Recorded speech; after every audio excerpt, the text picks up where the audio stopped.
Okay, today we want to go ahead and look at simplifying radicals.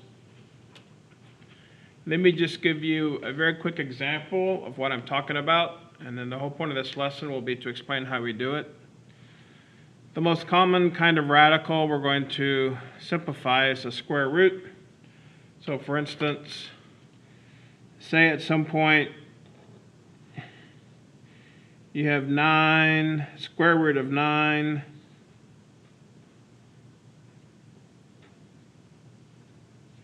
Say you're doing a problem and at some point this is your answer. Square root of 9x squared y cubed. This is not simplified. And in math and with radicals, for the answer to be proper and appropriate, you need to simplify it. It's almost like when you first learned fractions. If you had done a problem and your answer was 2/4, you would not say your answer was 2/4. You learned how to reduce fractions and you would say your answer is 1/2. Well, in the same way, we cannot leave the radical like this. To simplify a radical, I like to use the common language of pulling things out. And by that I mean pulling things out of the radical. Somehow, can this number, or quote-unquote part of this number, come out of the radical? Can some of these variables, can they come out of the radical? The whole goal of simplifying is to have as little stuff as possible underneath the radical, or in this case, underneath the square root. So I'm just going to quickly give you this answer, and then we're going to talk about how we do it. So for this one, once it's simplified,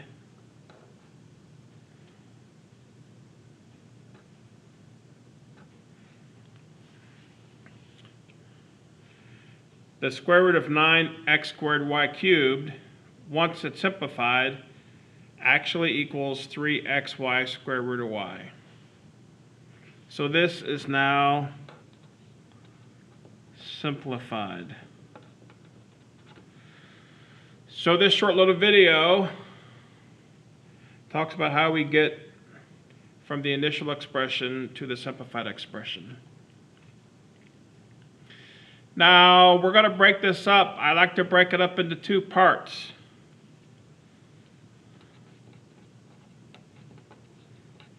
You have what I call the number, or sometimes called the coefficient, and then you have variables. So I'm going to talk about how to simplify each of these separately, and then of course at the end we'll combine them and simplify some problems. So let's first look at simplifying radicals, and let's look at how it applies to numbers. Let me go ahead. I'm going to, as an example to use, I'm going to use, as I try and explain this, 18x squared y cubed wz to the 4th. Wow, a lot of stuff. This square root is not simplified. So let's talk about how to simplify it. We do it in two steps. First, we're going to look at how to simplify the number, and we do that, and then we simplify the variables. Now, when looking at how to simplify the number, let me explain what we're looking to do here. First of all, let's talk about what I call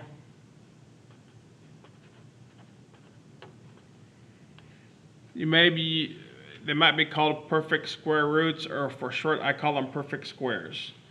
I'm going to make a list of what I call perfect squares. For example, the first perfect square, square root of 4. What is the square root of 4? Well, square root of 4 is 2. A perfect square is when you take the square root of a number and the result is a whole number or an integer. In other words, if someone said, well, how about square root of 5? Well, square root of 5 is not a perfect square. Now, I can figure out what square root of 5 is. I'd have to go grab my calculator. And if I let my calculator figure out square root of 5, it's going to be some kind of decimal. The square root of 5 is not a whole number or an integer. So I would say 5 is not a perfect square. 4 is a perfect square, but not 5. So if we just start counting up through these small numbers, whole numbers, and see which ones are perfect squares. 5, 6, 7, 8. Matter of fact, the next perfect square is actually 9, because the square root of 9 is 3. And if we keep thinking, okay, what's the next perfect square? We have to go up until 16. Square root of 16 is 4. And if we keep going up, the next one. And actually, let me quickly do a few more. Square root of 36 is 7. You surely know all these. I don't know if you've ever thought about it. Because look, down the right-hand side, we're basically just going up one at a time. But the left-hand side is what we have to take the square root of. Let's do a couple more. Square root of 64 is 8. Maybe we'll go up to 10. So let's just stop here. So what I say is, these numbers, 4, 9, 16, 25, 36, 49, etc., I call those my perfect squares, which means I can take the square root of any of those numbers, and the result is a nice whole integer, whole number or an integer. So why are we talking about this? Well, here's what I'm going to do. Let's just take the 18.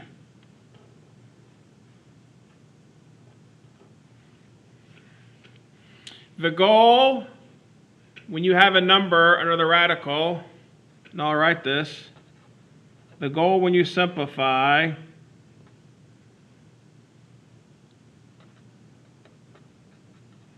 smallest number possible under the radical.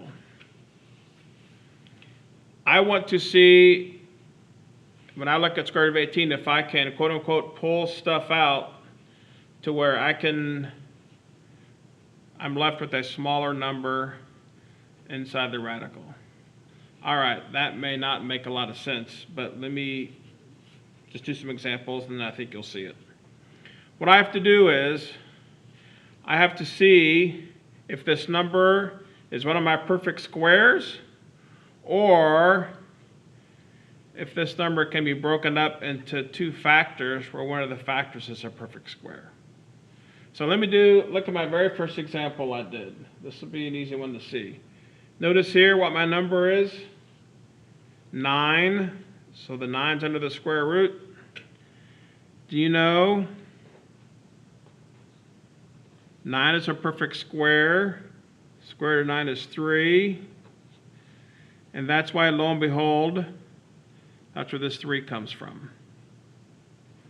Square root of 9 equals 3. So I say that I was able to pull a 3 out of the radical. So sometimes the number itself is a perfect square, but oftentimes the number is not a perfect square. So for instance, 18 is not a perfect square. However, what I can do sometimes is I can break up, or I can look and see and determine whether 18 can be broken up into two numbers where one number is a perfect square. What I mean is this. 18 is 9 times 2. You know what 9 is? 9 is a perfect square. So let me do it the long way once just to show you what we're actually doing. Square root of 18. Instead of writing 18, I'll just change it to 9 times 2. We call 9 and 2 factors of 18. And when you multiply two numbers or two factors under a radical, one of the rules is you can actually split it up into separate, in this case, separate square roots. And now what is the square root of 9? Square root of 9 is 3.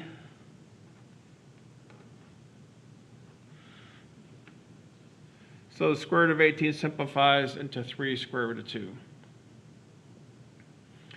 Now I did it the long way once just to show you the principle, but in the future, all you do, either by writing down here in your head, you basically look at the number and you start in your head, you have to go think through all the perfect squares and somehow see if your number can be broken up into one of the perfect squares. In this case, I would say, oh, well, 18 is 9 times 2. Square root of 9 comes out as a 3. 2 is left under the radical, and there we go.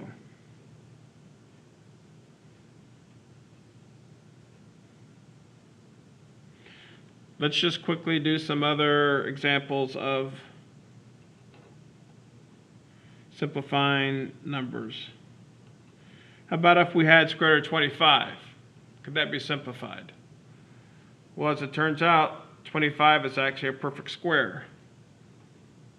So we're just left with 5.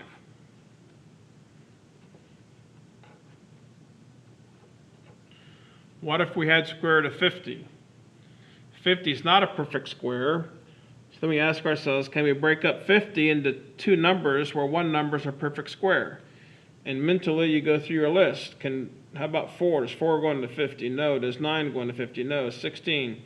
But then you get to 25. Aha! 25 goes into 50. 25 times 2. See, what you really do in your head is you say, well, square root of 25 is 5. So the 5 comes out of the radical, and the 2 is left behind. So the square root of 50, simplified, is 5 square root of 2. Let's just do a few more. Maybe you want to pause this video and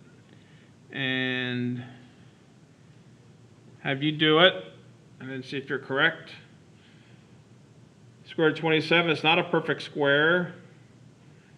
But then I go through my list and I realize, hey, this is 9 times 3, where 9's a perfect square. So a 3 comes out. 3 is left behind. Square root of 27 is 3 square root of 3.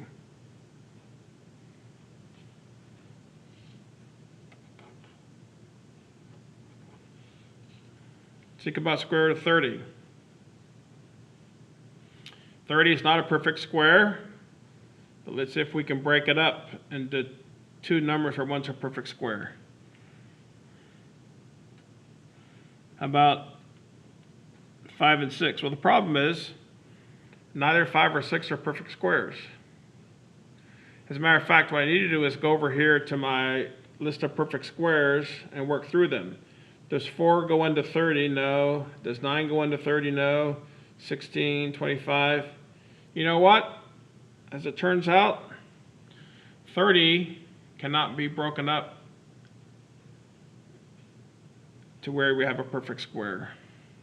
So actually, square root of 30 cannot be simplified. Nothing comes out. All right. So that's the number part. So back up here, when I'm doing this problem,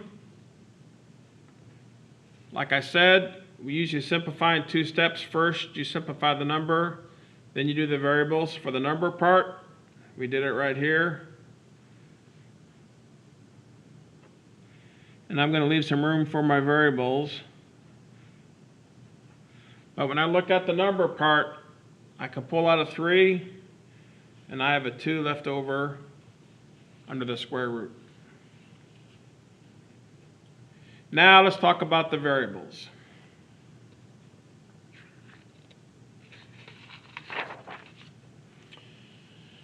Now there are all kinds of nice mathematical ways to explain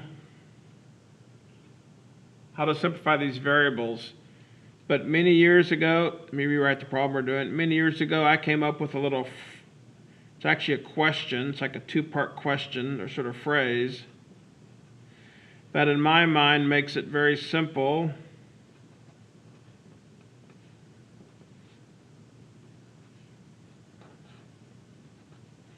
Makes it very simple to simplify your variables. So first of all, you're going to do the variables one at a time. So in a minute, when we begin to simplify this, I'll first look at the x, then I'll look at the y, then the w, then the z. I do the same thing on each variable, but I'm doing one at a time. And here's what I do. I'm actually going to write down,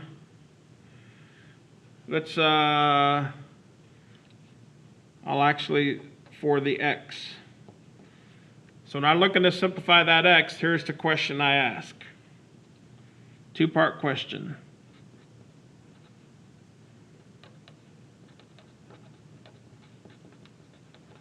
How many times does, now the next number I'm going to put is actually the root or my index. Since we're taking a square root, there's really a 2 here. Although we don't write it, it's really a 2.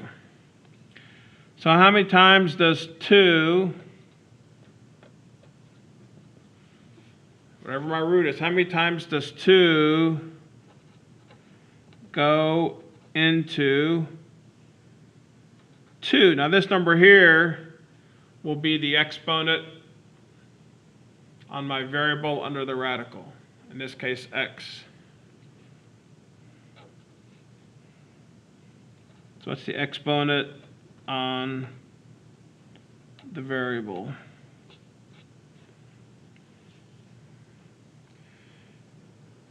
How many times does 2 go into 2? That's the first part of the question. The answer to that first part of the question, the answer to the first question ends up being exponent on variable outside the radical. In other words, this is what we're able to pull out of the radical. How many times does 2 go into 2? The answer is 1, which means therefore I have an x to the first, which I don't write the 1. That comes out of the radical. So an x comes out. So the exponent of what comes out is the answer to the first part of this question. But now there's the second part of the question. So how many times does 2 go into 2? And what is the remainder? Remember when you used to do division?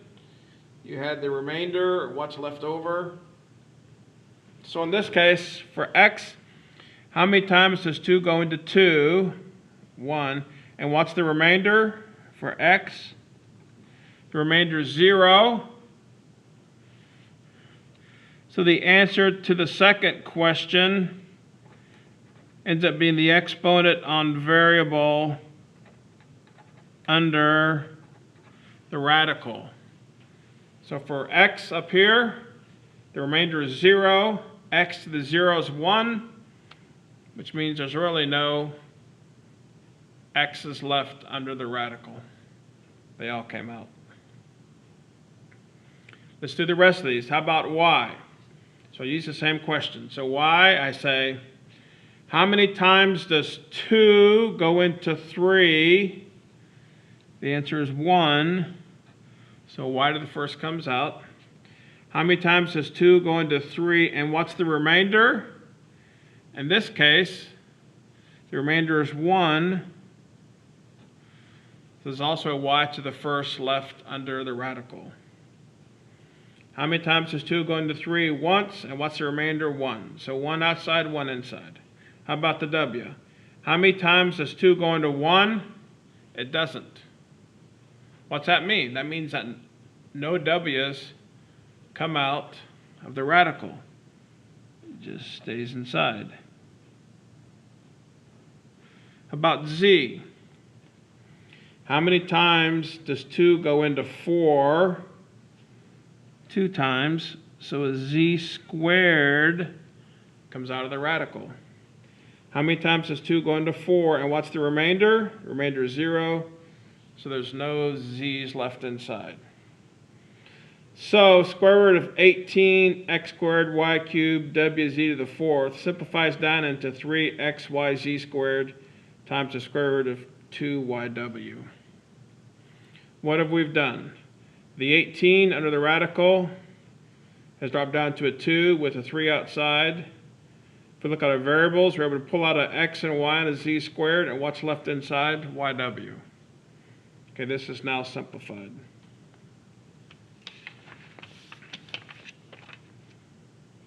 Let's just do a couple more examples. Hopefully once you do this a few times, you get the hang of it, and hopefully you'll not find it very difficult. Once again, my method might not be the most theoretical, high-minded math way, but if you understand how to do it and follow it, you will simplify properly. All right, square root of 48ab cubed c to the 10th. We need to simplify this. 2 parts, right? First look at the number, then the variables. The number, what are we doing? We're trying to see 48 is not a perfect square. Square root of 48 is not a whole number. However, can 48 be broken up into 2 factors where one of them is a perfect square? So once again, in your head, you go down through your list. Does 4 go into 48? Actually, 4 does go into 48. And if we broke it up into 4 times something, we could do that, although then you would have to actually simplify again. So let's keep going and not stop at 4, because the larger the number, the less work. So you'll see what's going to happen in a minute. So 4 does go into it, but let's see if anything else goes into it. How about 9? 9 does not. 16, does 16 go into 48? Actually, it does. So let's use 16. Right? 16 times 3 is 48.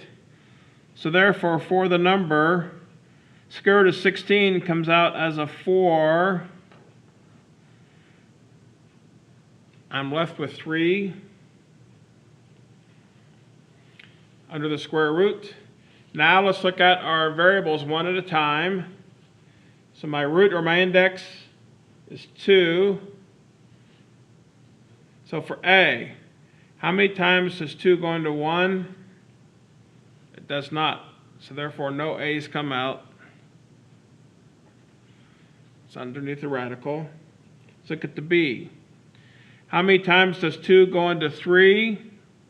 Once. And what's the remainder? The remainder is 1. So a B comes out. The B is left under the radical. We look at C. How many times does 2 go into 10? 5. And what's the remainder? The remainder is 0. So there are no C's left under the radical. And now we've simplified. All right, let me do one more example, but to sort of throw you a curveball, I'm going to actually, instead of doing a square root, in this case, we're going to do a cube root. Now the principle and rules still apply.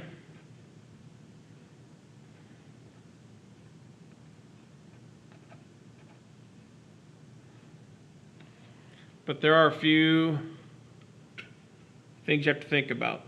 And actually the variable part is actually exactly the same, except now you're dividing by 3, so how many times does 3 go into 3? And we'll do that in a minute. That's pretty easy. Tricky part is doing the number, because you notice over here, when I made this list, what did I call these? Perfect squares. What I'm having to do here, I'm not doing a square root anymore, I'm doing a cube root. It's almost like I have to think, what are the perfect cubes? And it's a pretty short list because I know cube root of 8 is 2. Cube root of 27 is 3.